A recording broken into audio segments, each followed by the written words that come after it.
Bonjour, c'est Ursule. Bienvenue à Vie et Miséricorde. Alors, nous sommes le 21 octobre 2025. Se réjouir de la vérité. Amen. Se réjouir de la vérité. Alors, c'est accepter, n'est-ce pas, les corrections de notre Dieu. C'est ça, se réjouir de la vérité. Alors, le Seigneur a dit, vous connaîtrez la vérité et elle va vous affranchir. C'est-à-dire, elle va vous libérer. Alors que tu connais chaque vérité, dans chaque situation qui concerne ta vie, tu es libéré. Libéré de quoi? Libéré des ténèbres, n'est-ce pas? Libéré du mensonge, libéré du manque de volonté, de vérité. Parce que chaque fois que tu n'es pas dans la vérité, tu es dans les ténèbres. C'est le faux qui t'encercle. C'est le faux qui couvre, n'est-ce pas, ton intelligence, qui couvre ta vision. Tu ne vois pas, tu ne sais pas où marcher, n'est-ce pas? Comme un peu un non-voyant, n'est-ce pas, a des obstacles devant lui, à moins qu'il ait appris d'autres méthodes. Il aura besoin de quelqu'un qui va le guider parce qu'il y a un obstacle qui est là. C'est comme ça quand on marche dans les mensonges. Et on peut demeurer dans l'illusion. L'illusion, c'est le fait de croire qu'on est dans la vérité alors qu'on est dans le mensonge. Alors, plusieurs humains sont dans l'illusion. Ils pensent qu'ils ont la vérité, mais ils sont dans l'illusion. On va à l'école, on apprend beaucoup de choses, mais on apprend dans l'illusion. C'est-à-dire, on est dans l'illusion. La seule vérité qui existe, c'est celle-là qui vient de Dieu. Alors, les gens se fâchent. C'est pour cela que sur la terre, on a maintenant beaucoup d'écoles. On a beaucoup d'écoles sur la terre parce que l'être humain, n'est-ce pas, ne veut rien savoir de la vérité, n'est-ce pas, unique ou bien absolue de Dieu. Tout ce qu'il veut, c'est envoyer sa vérité et c'est ça qu'il fait. Et la Bible parle, n'est-ce pas, de l'arrogance de l'homme. Alors, la vérité, n'est-ce pas, elle est divine. Ce n'est que Dieu qui peut nous révéler la vérité parce que c'est lui qui a créé ce monde. Il sait qu'est-ce qu'il a mis dans le monde, ce qu'il n'a pas mis, ce que les humains ont apporté. Il sait toutes choses. Si tu marches avec lui, toi aussi, tu seras habité par ses attributs. Et tu vas te réjouir de la vérité que Dieu t'envoie. Pourquoi? Parce que il va te corriger. Amen. Chaque vérité vient souvent par la voie de la correction. Amen. Mais ce n'est pas une correction où on te frappe avec des chicottes et tout ça. Mais non. Les corrections viennent parce que Dieu te révèle ce qui est croche et à toi de changer ce qui est, n'est-ce pas, boiteux. Si on prend l'exemple de la femme samaritaine dans Jean 4, n'est-ce pas, elle s'est réjouie de la vérité. Elle était dans l'illusion, n'est-ce pas, dans sa relation amoureuse. Alors, Jésus-Christ se dit, demande de l'eau. Elle lui dit, mais comment est-ce que tu peux me demander de l'eau? On n'a pas de relation ensemble. Quel type de Judéen es-tu? Les Judéens ne parlent pas aux Samaritains. Alors, elle veut savoir. Alors, Jésus-Christ lui dit, mais en tout cas, elle lui dit, Jésus-Christ lui dit, mais mon eau là, c'est meilleur que le tien. Elle dit, comment? Tu n'as pas de seau, tu peux pas puiser. Il dit, non. Elle dit, mais j'aimerais ton eau. Puisque tu as de l'eau là, elle dit à Jésus, j'aimerais ton eau. Jésus lui dit, va appeler ton mari. Voilà. Il vient, n'est-ce pas, d'envoyer quelque chose qui peut être comme une bombe. Elle lui dit, je n'ai pas de mari. Voilà. Je n'ai pas de mari. Jésus dit, voilà la vérité. Et la correction, celui-là avec qui tu es n'est pas ton mari. Elle pouvait dire, ok, d'accord, je vais le chercher, ou bien non, il ne va pas venir. Mais elle est franche, elle dit, je n'ai pas de mari. Jésus dit, tu as raison. Tu n'as pas de mari, mais tu es avec quelqu'un, et puis ce n'est pas ton mari. Donc voilà la correction qui vient.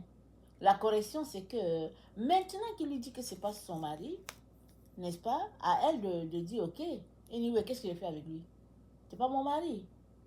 Amen. Voilà un exemple de correction que notre Seigneur, que la vérité apporte. Et c'est ça que Dieu veut faire avec chacun d'entre nous. Ça peut être une situation beaucoup plus simple, n'est-ce pas? Que par exemple, tu penses que le Kenya est un pays de l'Europe, exemple. Et puis, tu apprends que non, le Kenya, c'est un pays d'Afrique. Voilà, tu viens de découvrir une vérité et tu ne vas plus penser que le Kenya est en Europe et tu viens de doter, n'est-ce pas, des ténèbres au niveau de ton esprit. Alors, le proverbe, n'est-ce pas, 14, le verset 7 nous dit, proverbe, attends, est-ce que c'est ça? Oui, proverbe 14, le verset 7 nous dit, éloigne-toi de l'insensé, ce n'est pas de ses lèvres que tu apercevras, que tu aperçois la science. Voilà. Éloigne-toi de l'insensé. C'est pas avec lui que tu vas avoir la connaissance.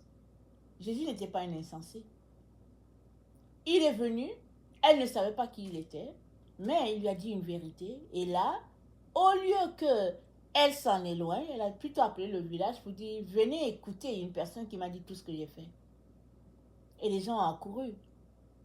Et l'histoire de cette femme peut peut-être laisser sous-entendre que les gens n'étaient pas contents d'elle, parce qu'elle était à son 6e mari qui était là, mais ce n'était pas le sien. Alors, on ne sait pas quel était le problème, n'est-ce pas, qui se passait, mais il y avait un problème là, que Jésus-Christ est venu mettre en évidence afin de la libérer.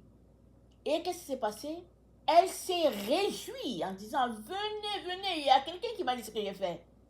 Parce que la vérité, soit tu t'en réjouis, soit tu t'énerves. Et quand tu t'énerves, tu balances tout, tu veux rien savoir. Et quand tu te réjouis, tu laisses Dieu te transformer afin que tu sois, n'est-ce pas, à son image. Amen. Alors c'est ça que la vérité fait. Et dans le Proverbe 21, au verset 2, c'est dit, toutes les voies de l'homme sont droites à ses yeux, mais celui qui pèse les cœurs, c'est l'Éternel. Toutes les voies de l'homme sont droites à ses yeux. L'Éternel pèse les cœurs. Comment? Il vient t'éprouver et il vient te révéler, n'est-ce pas, les sentiers dans lesquels tu es. Si tu n'es pas sur le bon sentier, il va te le révéler pour que tu puisses retrouver le droit, retrouver la lumière. Parce que alors que tu es sur le mauvais sentier, tu es dans les ténèbres. Même si tes émotions sont bien avec le chemin où tu es, non, tu es tout simplement sur la voie qui égare. Voilà pourquoi Jésus-Christ a dit, marchez, n'est-ce pas, sur le chemin qui est étroit. Resserrez, n'est-ce pas, et la porte étroite, prenez-la. Parce que c'est là-bas que se trouve la vérité, c'est là que se trouve la lumière. Alors que l'autre chemin, spacieux, asphalté, sans problème, tu y vas, tu n'as besoin de rien faire. Mais c'est le chemin, n'est-ce pas, qui va te conduire loin de Dieu. Et tu ne vas plus jamais te réjouir. Parce que c'est là qu'il y a les deuils, les larmes, et puis toute la misère, n'est-ce pas, après avoir fini ton séjour sur la terre. Le Seigneur ne veut pas ça pour toi, alors il te montre la voie, n'est-ce pas, qui va te libérer. Voilà pourquoi à chaque vérité, on devrait se réjouir. Amen. Donc, se réjouir de la vérité, c'est ne pas s'énerver contre Dieu quand il nous révèle les mensonges qui sont autour de nous, qui sont en nous. Israël, n'est-ce pas, s'est révolté chaque fois que Dieu leur révélait les vérités. Il retournait toujours en Égypte. Il disait à Moïse, mais pourquoi tu ne nous as pas laissés là-bas? Dès qu'ils avaient un obstacle, ils venaient dire, mais pourquoi tu ne les as pas laissés en Égypte? Or, les obstacles sont là pour nous révéler les vérités de Dieu, pour nous révéler, n'est-ce pas, les différents obstacles qui sont là et ce Dieu d'amour qui veut nous montrer le chemin afin qu'on puisse se réjouir de ces vérités. Amen. Alors aujourd'hui, réjouis-toi de la vérité de Dieu. Prends le temps, viens devant le Seigneur, prie, cherche sa face, célèbre-le, n'est-ce pas? Et Dieu va te révéler tout ce que tu as besoin de savoir pour marcher dans ses voies. Si tu veux donner ta vie à Jésus, tu peux juste te répéter après moi, n'est-ce pas? Parce que Jésus est le seul chemin vers le Père. Amen. Même s'il y a plusieurs prophètes sur la terre, même si les gens opposent cette vérité, n'empêche que c'est ça la vérité. Alors, Seigneur Jésus, merci de m'avoir sauvé. Merci de m'ouvrir les yeux, de me donner de voir qui tu es. Et merci, n'est-ce pas, de me révéler que tu es le Sauveur, le seul pont entre Dieu et moi.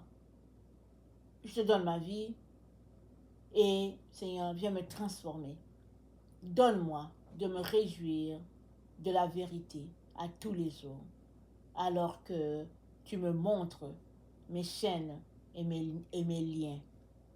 Que ton nom soit béni pour le Saint-Esprit qui me transforme. Amen et Alléluia.